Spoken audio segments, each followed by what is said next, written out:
Hello, everyone. My name is Sierra Jones, and we are going to be talking about the grounded theory.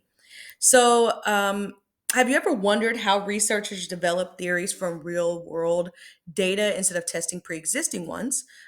This is where grounded theory research comes in. So, in this video, we're going to explore what grounded theory study is, when it is used, the methodology behind it, and its advantages and disadvantages. So, let's jump in. So, first question is, what is grounded theory? Grounded theory is a study that is qualitative research approach that is aimed at generating a new theory based on data collected from participants. Unlike traditional studies that test existing theories, grounded theory focuses on discovering patterns, actions, or social processes through systematic data analysis. For example, you could do grounded theory study on student engagement in math classrooms that might identify key factors influencing participation without applying a predefined theory.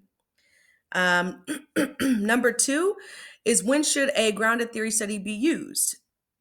So, the best time to use this approach is no existing theory fully explains that phenomenon. You want to understand complex social interactions, and you need a systematic or a step by step research process.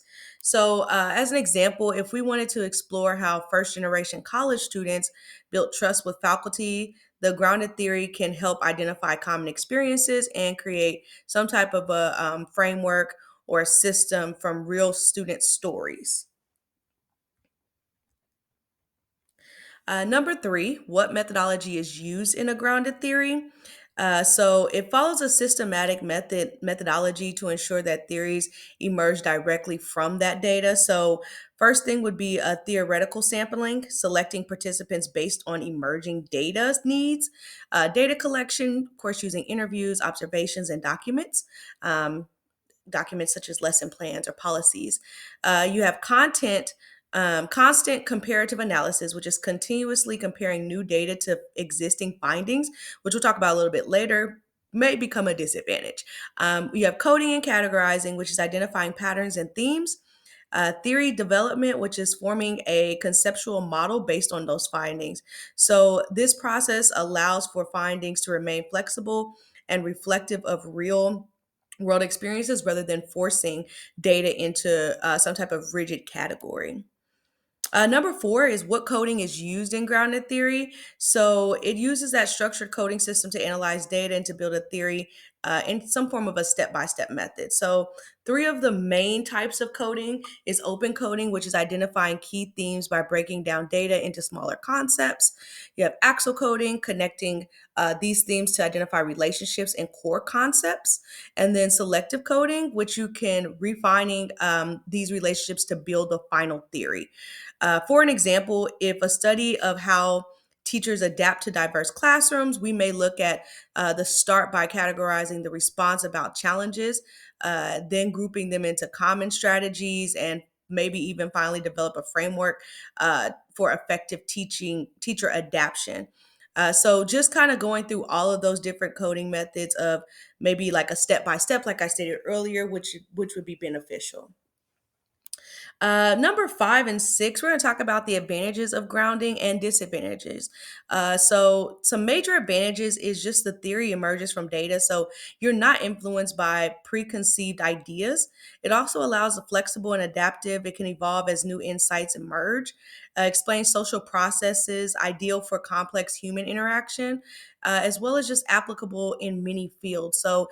Education, of course, where we're at, but this grounded theory this study can actually be a process used in healthcare, business, and even some other areas.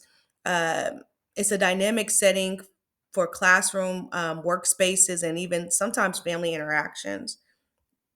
The disadvantages of grounded theory, just like any other research, it's going to have its challenges. So it's time consuming because ultimately you're required to continuously look at data collections and analysis. It also requires researcher skills. So coding and theory development takes that expert judgment, which it allows you to, spend more time actually digging through that. And as many of us are in this program, but some of us may not have the same level of research or data analysis. This could really take some different types of skills and approaches when making the judgment for coding. As always, there's a potential for bias. The researcher's interperspection can shape the findings. So just allowing yourself to not be biased in those questions, be biased in how you interpret those different pieces. Also, findings applying many to specific groups or contexts. So, maybe an example could be a study on Black women in STEM programs that might create a valuable theory about their experiences, but it may not fully apply to other student groups. Number 7, let's look at what populations, individuals, or groups could be used in a grounded theory study. Individuals, of course, teachers, students, parents, or employees, anybody with a personal experience, small groups, maybe classroom, workspace, larger groups, broader studies on educational institutes or organizations. Number 8, describe different ground theory studies that I might actually look at writing. And just looking at this, these are just some discussion things that I may have in my head. Thinking about culturally responsive teaching in Algebra 2 classrooms, how do high school teachers implement that culturally relevant teaching? Maybe the data is pulled from the classroom observation and teacher interviews.